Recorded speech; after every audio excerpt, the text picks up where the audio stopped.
Hello. Hi, I'm gonna put my headphones on. Okay, but you can hear me, right? Yes.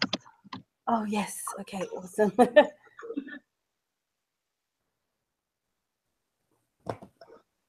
All right.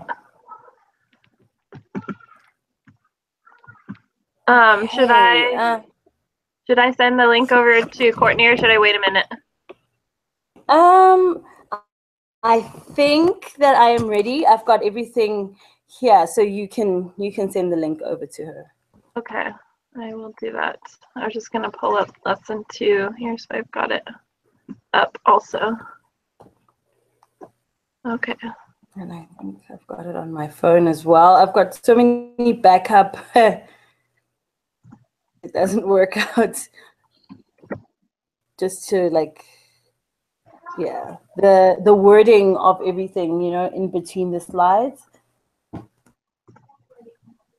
Right. I just wanted to find out from you, in the PowerPoint that you can add notes there.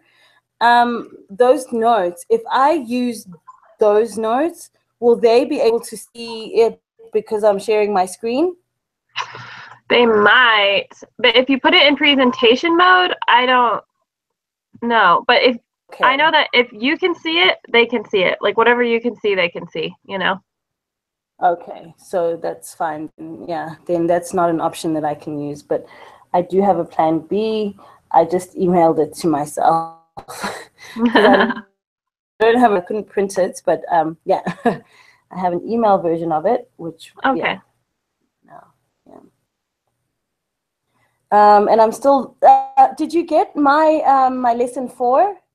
I did. I haven't got a chance to really look it over too much yet because I had to take my kids to this class at the library this morning. But I'll look it over probably later today. I have an institute class at 1:30, so I probably won't get to it till later. But I'll look at it. I was looking at your handout right now, and it looks really good. I was just kind of tweaking a few things to it.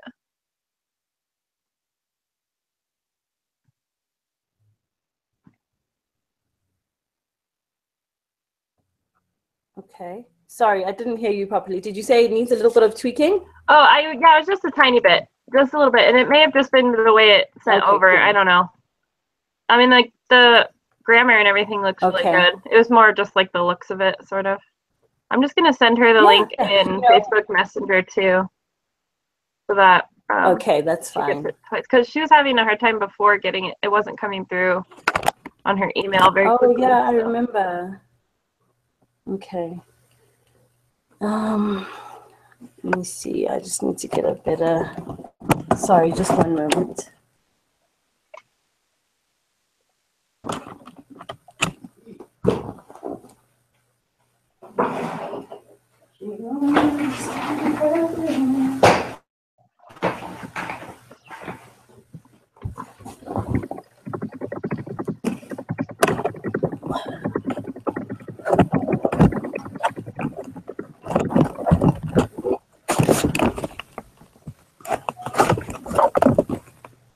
There we go. Okay. Okay. I was just. Hi. Oh.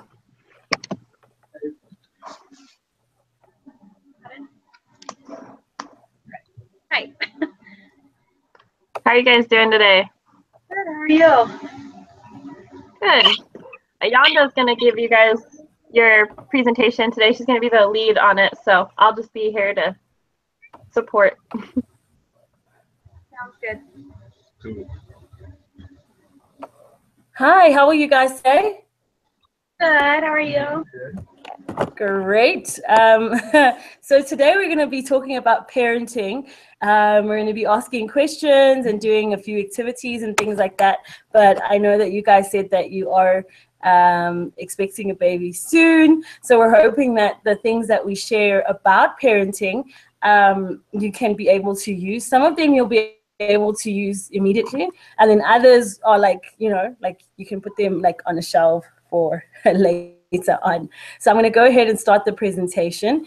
And feel free to ask any questions if you would like to. We're more than welcome to answer the questions for you. All right. Okay, so let's just get this here. Okay, so we're going to be talking about effective parenting. And obviously, this is, like we said, it is a brand new journey for you guys. And parenting is just a wonderful, wonderful journey. And it's a wonderful stage, and it will challenge you, it will test you, and it's going to push you further than you've ever been. And it's also one of the most rewarding experiences that you'll ever have. And one of the best pieces of advice that I received was to enjoy every moment. Seeing a new life grow, change, and become a person, well, it's going to be an incredible adventure for you guys. So like we always mention, my name is Ayanda, and I'm working with Chantal, and we are working under the supervision of Dr. Amanda Beale. So first of all, I just wanted to play this video, and it talks about children and about the importance that they have. It's about 4 minutes.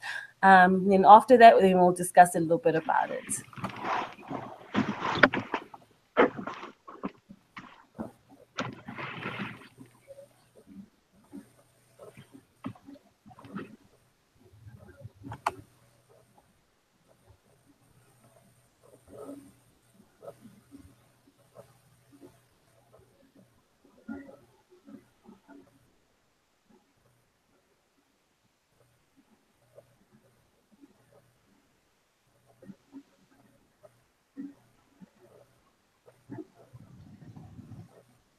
Ayanda, we can't hear sound on it. Oh, sorry, you can't hear anything? Mm-mm. Oh, I thought it was okay. just me figure it out. I wonder if you Okay. unplug your headphones maybe for a minute to see if it'll pop on there. Okay, I'm gonna try that. Just let me know. Just let me know if you can hear it. Sorry about that. It's okay. All right. Doing all these really great dreams that we had, I didn't realize that there was a whole other part of my heart that would open up. Can you hear it now? Yes.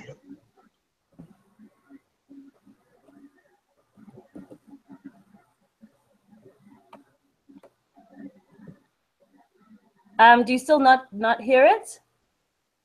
No, we hear it now. Yeah, we can hear it. Okay, now I can't hear you. Okay.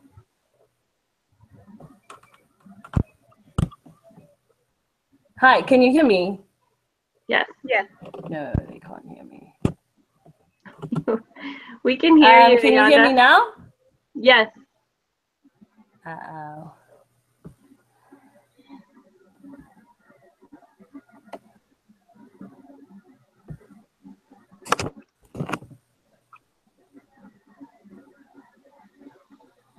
Can you guys hear me?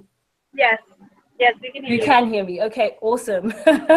Okay, and could you hear the speaker when I had my headphones out? Yes. Yes. Yes. You could.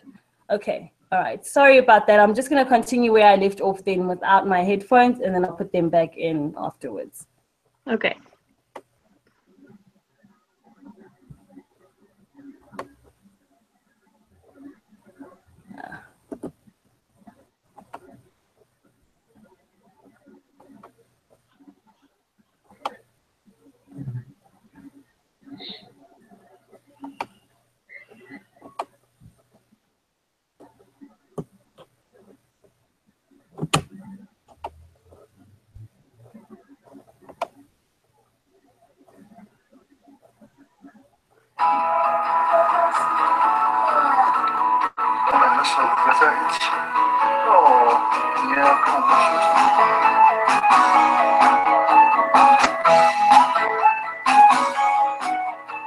We have 2 kids. We have a 2.5-year-old and a 9-month-old. we were ready to have kids when we kind of realized there's so much more to life than being places. While we were living in Philadelphia, taking the train to New York, and pursuing all these really great dreams that we had, I didn't realize that there was a whole other part of my heart that would open up. At first, I did not really want to have a kid. I haven't finished my school yet. Watched the other Andersons talk, children. And during that talk, he said, "Where's your faith?" I thought that piercing question was just for me. And then I feel right having a kid. We go forward in faith, realizing the decision of how many children to have and when to have them is between a husband and wife and the Lord. I'm like, no, we can't do this. And it's like, no, what are we gonna do now? we're gonna have baby, and then we're gonna have twins. I was just kind of freaking out, and it was this big jump of like, hey, this is a big step. Actually, yeah, we have four little boys, because he's one. As a father, I fill a significant chunk of his world. You're just finding that your everyday things that you're going to do, it's more fun, and unloading the dishwasher, the clean dishes. The plastic stuff. The We'll let plastic him learn. stuff.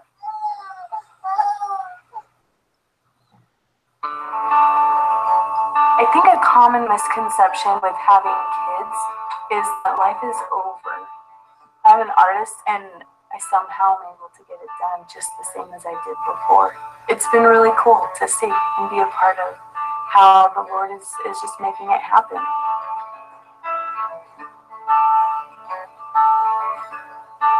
If I can take the time to just listen and to see my children, then it just makes it worth it. Those moments when you could become frustrated, suddenly you just see the frustration in their eyes, and your heart is filled with compassion. It's a combination of patience and also just not taking things too seriously about life.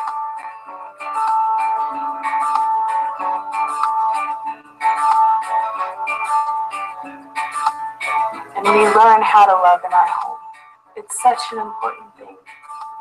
Looking back, we had a great life, but we have a great life now. And I wouldn't give it up for anything.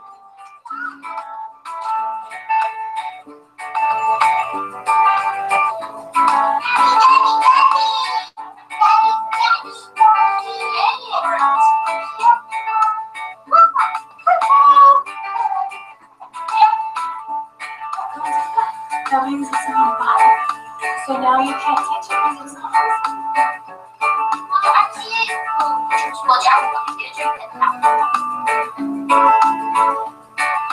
I think that's Heavenly Father really is trying to help us succeed. He has this wonderful plan of salvation. And as we faithfully follow that plan and do our part, He will help us.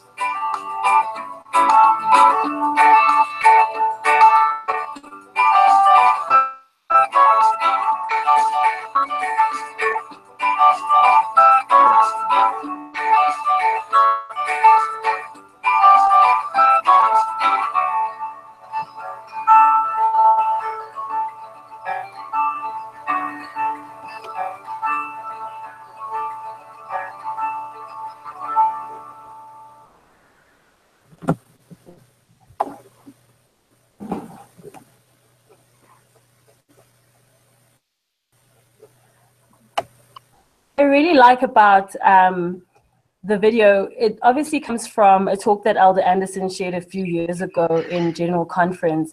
And I like that he gives a promise in the end, and it applies to everyone who wants to have children. And obviously you guys have taken that step, and it is a great step, and we commend you for taking it. And there might be a lot of uncertainty, but things will be okay. And we hope that the things we share with you today will help you gain some insight into what it takes to being a good parent. So I just have a few questions for you guys, just the questions that are on the side here. So first of all, the question goes out to both of you guys. What are you most excited about when it comes to being a parent? I don't know, having her here, obviously, but like being able to teach her and being able to mold her into, I mean, a good Christ-like person, really. I really hope we don't mess that up. But we're really excited to be able to have her here. So no icon here. Just being a parent. Sounds scary and exciting all at once. I think Ayanda's having some technical difficulties. Oh no.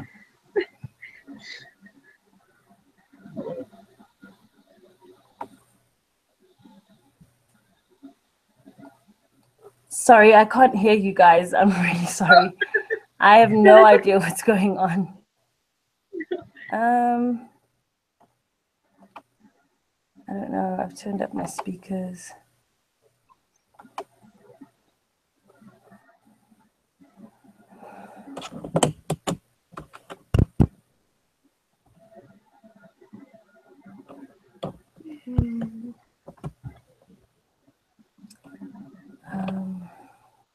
Do you want to go out and come back in, Ayanda? You can hear me? Yeah. Yeah, we can hear you. Yeah. Oh. Okay. I don't know what's going on. Okay, I'll do that. I'll go out and come back in and hopefully it works. Sorry for the delay, guys. Okay. Well, I'm glad you guys are excited about having your baby. I remember that when I was first pregnant and that feeling of excitement and like anxiousness and It's all kind that. of terrifying and just thrilling, like all at once. Like, I don't know, like you have younger siblings, but that's totally different. It's not your baby. So I don't know. It's just, it's nerve-wracking. Yeah. And it's like a 24/7 job too, which Exactly. that's the thing that was like most daunting to me is like, okay, so I've watched my siblings for a long time in my life, you know, but like this is like I'm gonna have to be up in the night with them and I'm gonna be having to like do this all the time, you know. To keep them alive, like that's like I told them, like we're in charge of another person now, and not just for a few hours. This is like forever. I don't know. I am excited, but it's scary. It's good to have a little bit of both though, you know, like it's good to be happy about it, but it's also good to like be real and recognize the seriousness of it. And you know, Yeah. I mean, I think that when you recognize that, it makes you more willing to like, you know, educate yourself about being a good parent and that sort of thing. Can you hear us, Ayanda? Yay, yes, I can hear you. Okay, good. I am so sorry. I have no idea what was going on, but yay, I'm glad I can hear you again. So have you guys answered all the questions that are there, or just the first one about what you're most excited about when it comes to being a parent? We kind of were just talking about the first one. Okay. All right. No problem. So with regards to the second question is, what are you most afraid of when it comes to being a parent? We were just talking to Chantal, and we were just saying being in charge of a human for 24 hours a day, 7 days a week. Like this is, I don't know, like keeping them alive and safe. It's not just for a few hours, for forever. So it's, I don't know. Yeah, that's actually something that I remember when I was when I started being a parent. I was like, I've never babysat or anything, and now I have to keep this person alive, and they have to eat, and they have to, like, you know, be clean, and if I don't do it, then no one else is going to do it. I think that's the hardest thing, is that you're not going to hand them off to someone and say, here you go, you can take care of them. It's yours forever.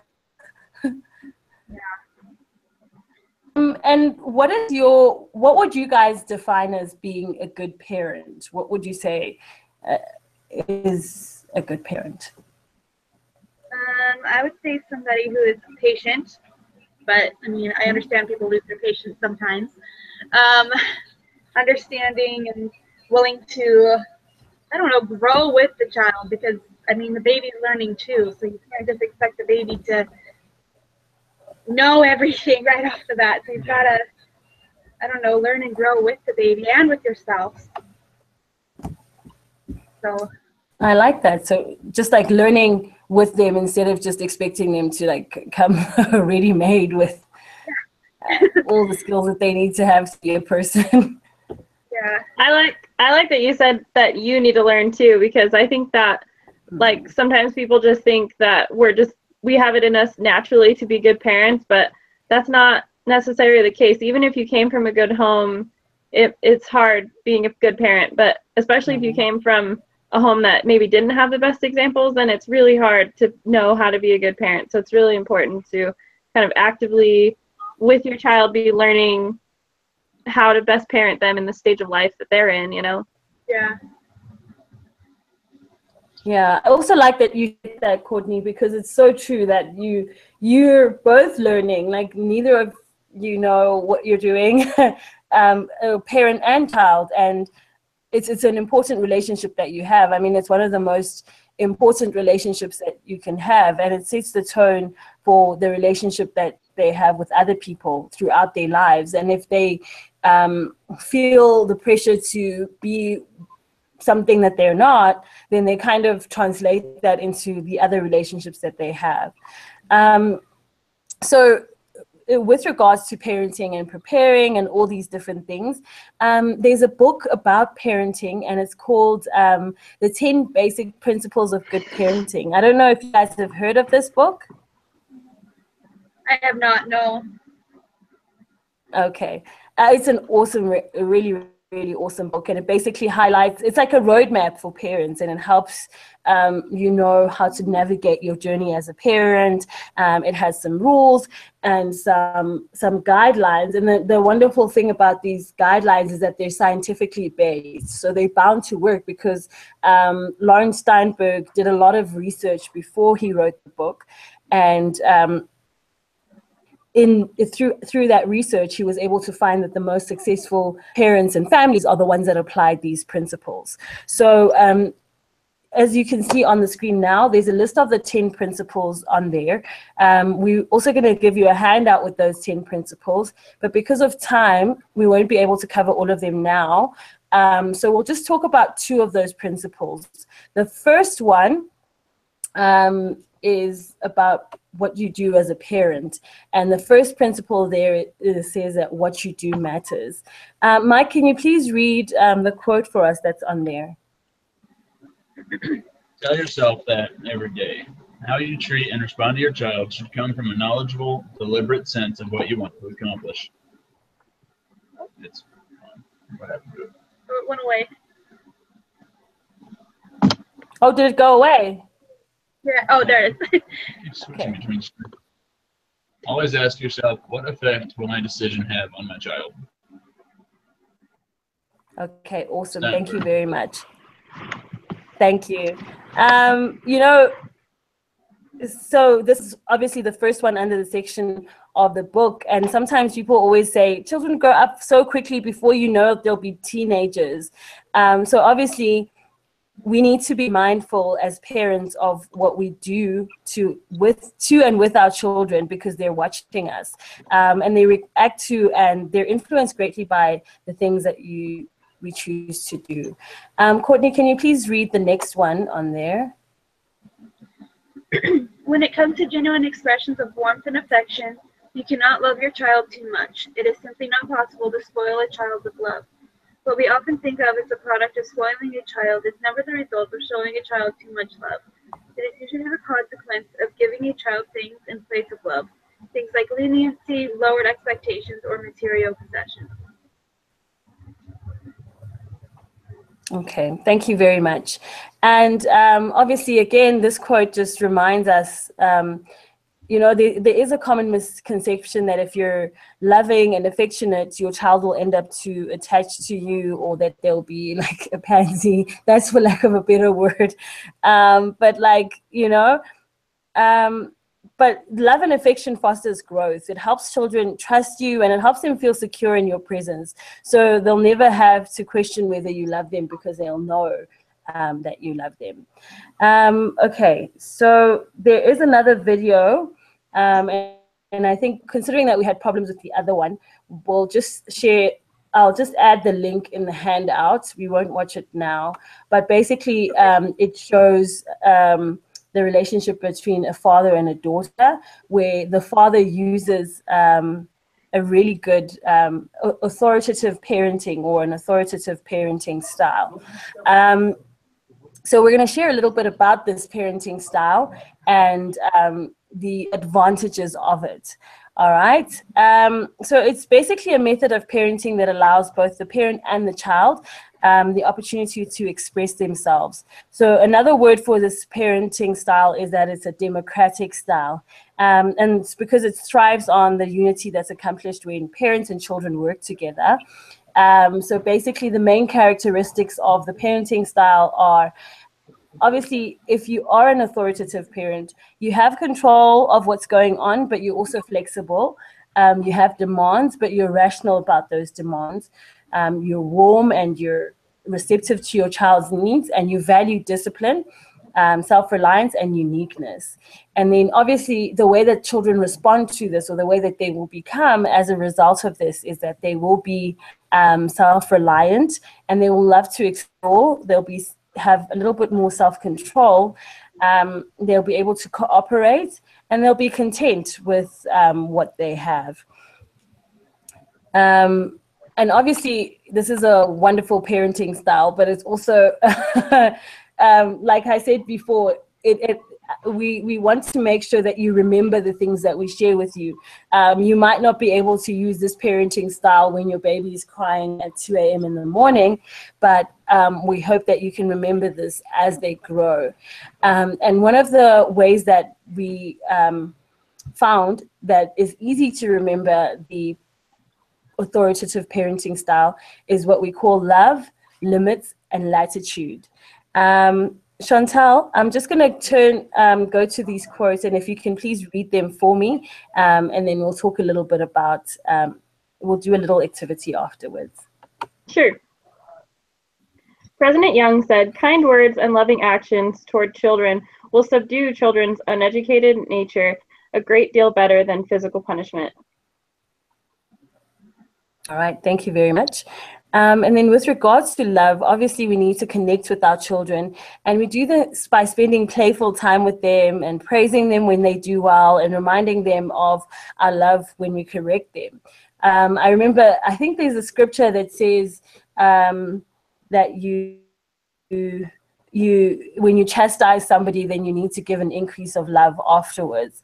I just can't remember where it is, but it's just such a powerful scripture that reminds us that we do have a responsibility to correct our children, but to do it in love. And sometimes parents manipulate, guilt them into doing things, or into listening to them. But parents who are able to regulate the emotions help children learn to do the same thing. And then Chantal, can you also please read the limits? Yes. Rules are also evidence of love. They allow children to experience the world in a way that is thoughtful and deliberate. Rules help children govern themselves, and parents maintain consistency. All right, thank you very much. And again, this limits is also very important, because as parents, it's our responsibility to communicate the rules and consequences beforehand.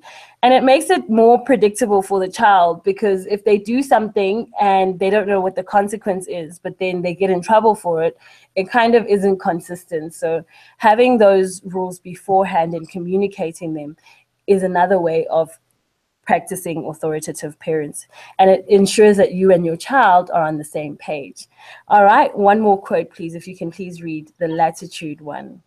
Yeah, I just wanted to add too, before I read that, I remember when we took this class on parenting, and they talked about this, you know, love, limits, and latitude, and they talked about something called operant conditioning.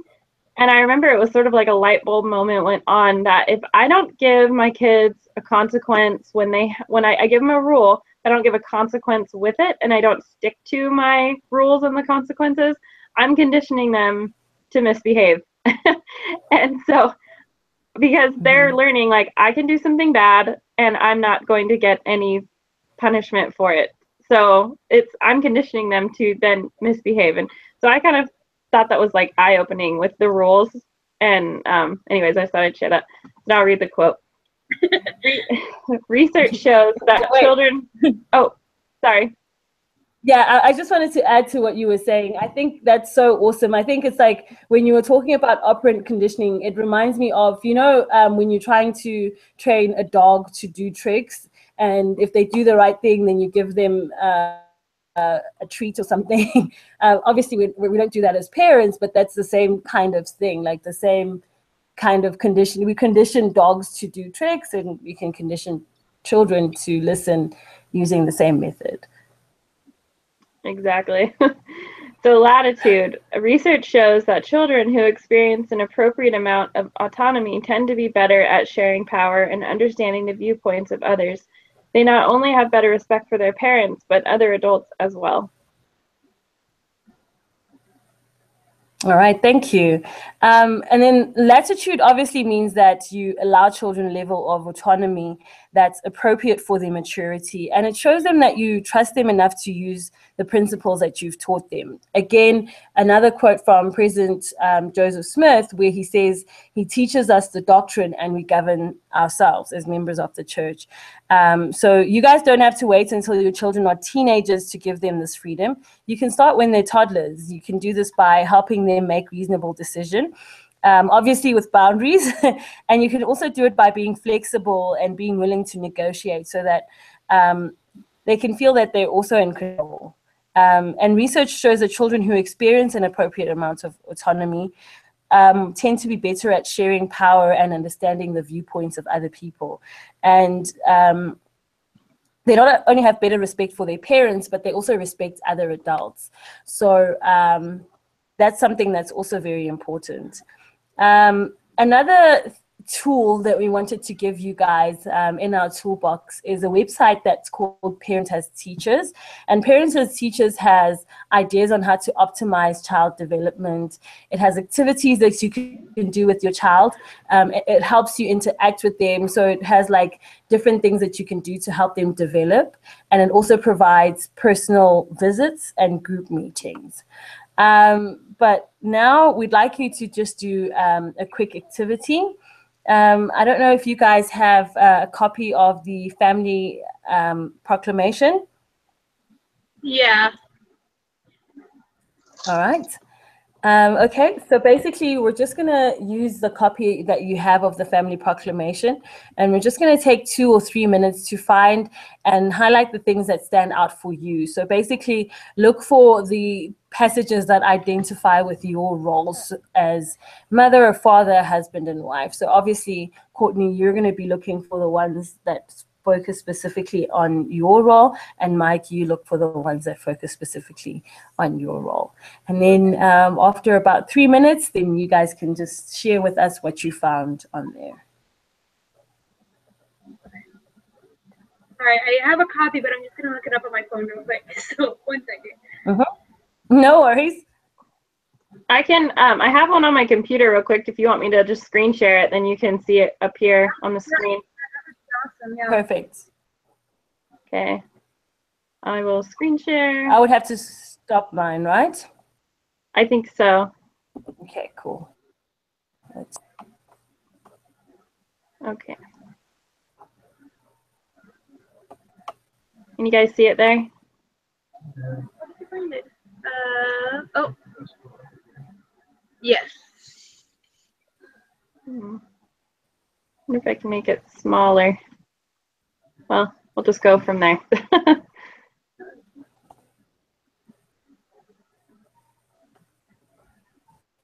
So, okay, and I'm just looking for things that would pertain to me as a wife and a mother. And Mike is looking for things that would pertain to him as a husband and a father.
All right, are you ready to share? Almost. Okay, Sorry. no worries. 1 second. It's okay.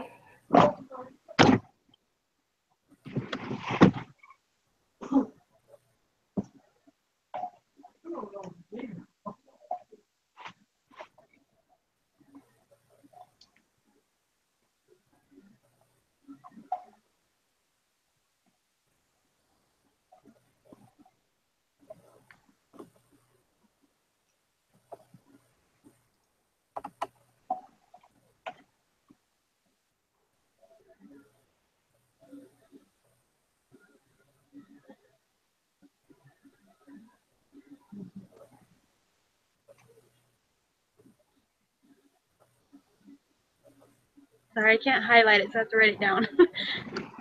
It's okay.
Okay. Okay. Are you guys ready? Yeah. Okay.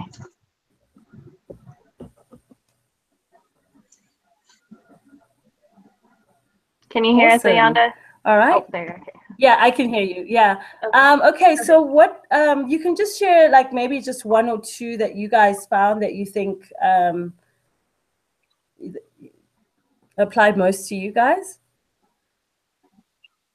So one that I really liked was rearing in love and righteousness.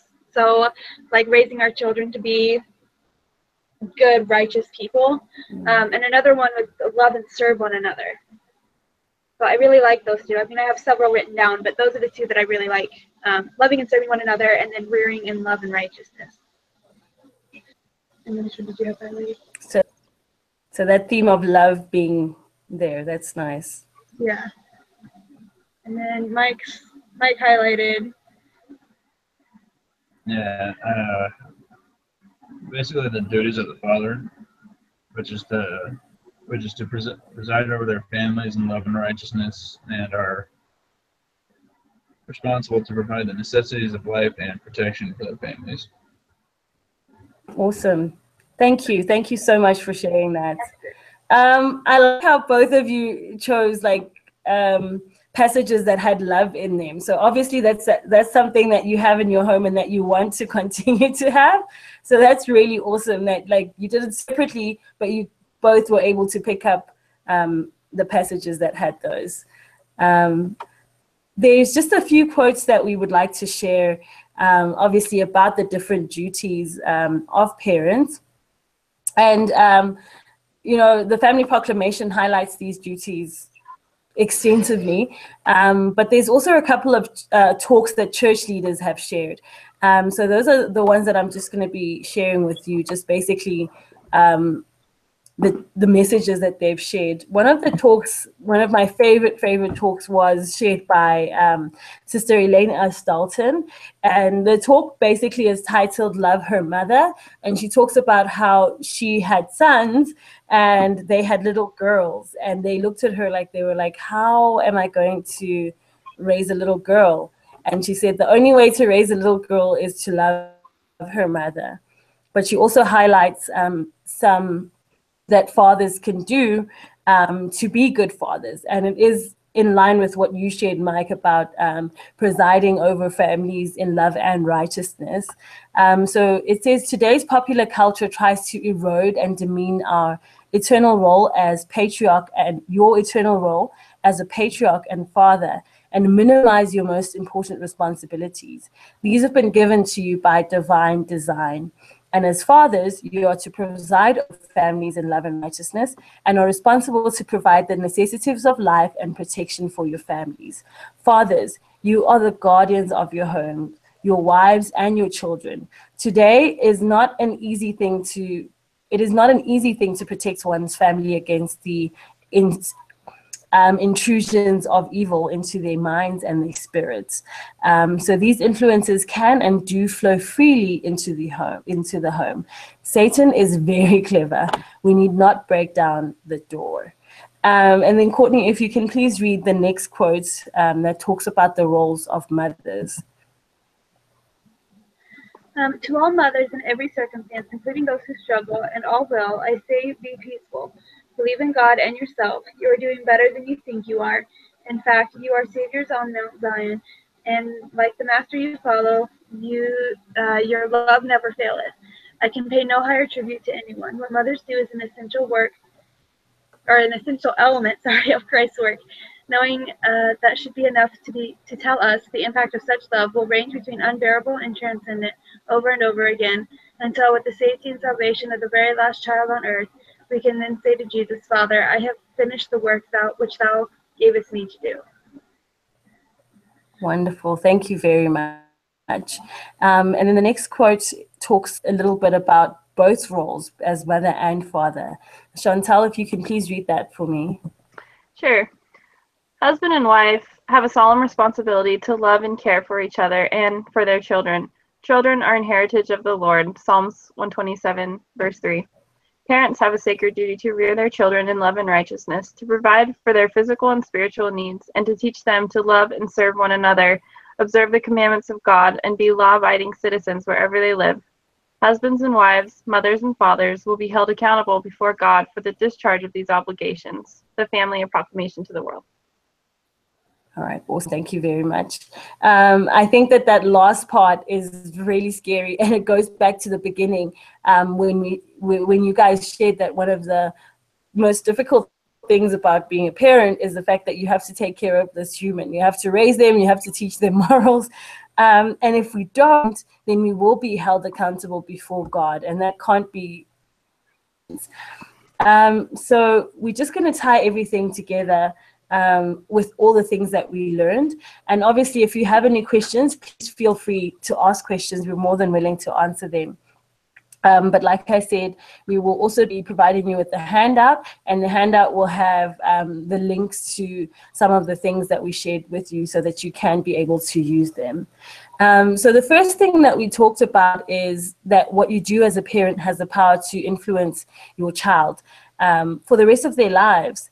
And then the second thing is that you don't ever need to feel like too much love, because they need it. And again, it's a theme that came out in the family proclamation as well.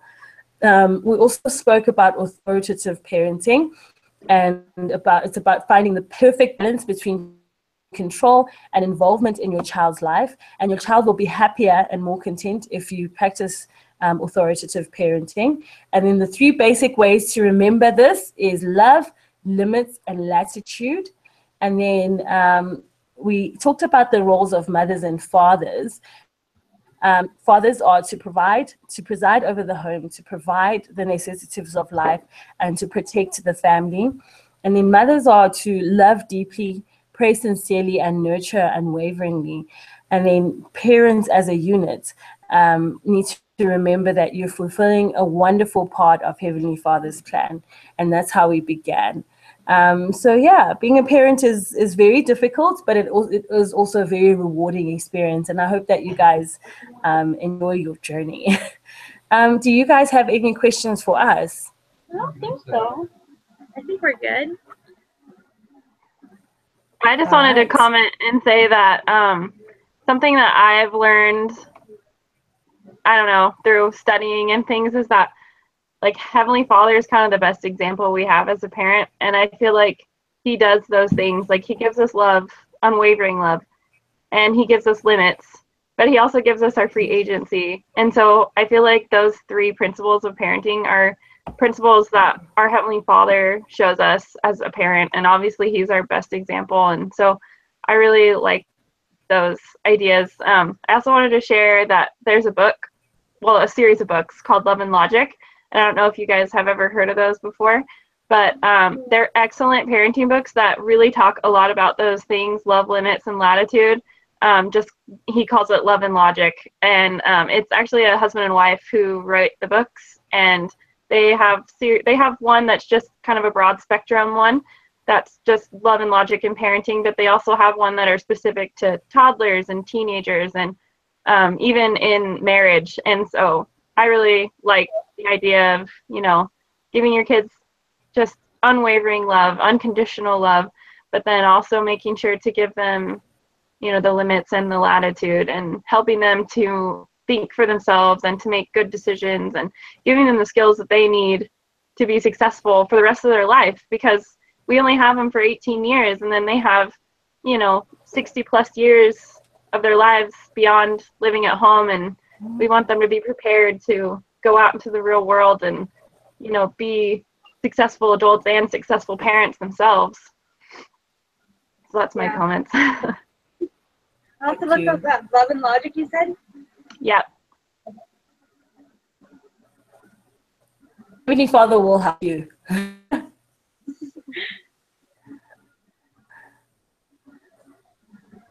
Oh, she's glitching there. Yeah. There you are. I couldn't hear you for a second there.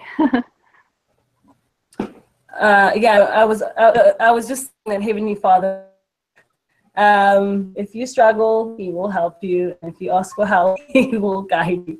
He won't let you mess it up. Yeah. I know. I think I heard the quote one time that they were his first, and so they're always his too. So of course he has a big hand and, vested interest in how we parent our children, because they're his too. Yeah, I agree. Yeah. Right. Yeah, we've come to the end of our presentation, but again, thank you so much. Thank you for your patience and just with me during that whole glitchy thing. Thank you for giving us your time and for participating. Input means a lot to us, and we appreciate when you're engaged with us and you talk to us. So thank you very much. Of course.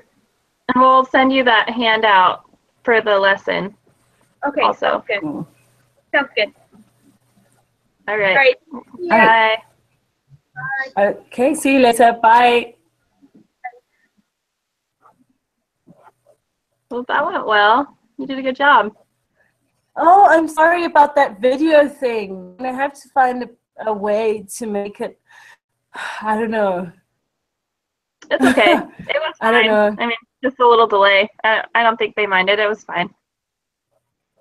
Yeah, that was okay. I just, okay. But anyway, so in the first lesson that I have, the one about finding balance in life and everything, there's a video there. It's minutes long. It's what? But it summarizes one of the books that I included there in my outline. So I don't know. I don't know. I'm kind of two sides about it. I don't know if I should include it or not include it. And you'll see that in PowerPoint I practice. Should I include this video? I don't know. I'm trying to see. You sent it to me. Yeah, so let me look at it right now and let's see. And if we don't use that one, I think I've got like a 1 minute video, but basically it'll of the lesson, but I think I can just adjust a few things. But yeah, you don't have to do it now because I know that you said that you have to go to Institute. Yes, I do. I have to leave in about 40 minutes and I need to get my kids lunch and stuff. But yeah, I will look at it and I'll let you know what I think if, you know, it's necessary or whatever. I have a couple videos in the lesson that I was just working on for the Nelsons too. And so now I'm kind of wondering if I should have them or not. I mean, they're not super important, but they would be nice to have. But I don't know. We'll see. I mean, maybe I could try it, and if it doesn't work out, then I don't have to play the rest of them. Okay. Yeah, we'll work it out. We'll see how it goes. And I'll start working on what was supposed to be lesson 1 for the Nelsons. I have some time tomorrow to do that, so I don't know when I'll be done, but I'll try my best to get it done as soon as possible. Okay. And I kind of started the other lesson for the Nelsons, but I still need to finish it up. I probably will try to get it done over the weekend, maybe have it done next week. Okay. I also wanted to ask, are we supposed to do like a post-lesson thing as well? I think so. Okay. We need so we to just look turn that into that. immediately. Yeah, we need to look into that. Don't worry about it. We'll talk via email and figure it out. But thank you again for your patience and enjoy the rest of your day. Okay, you too. Bye. Okay, bye.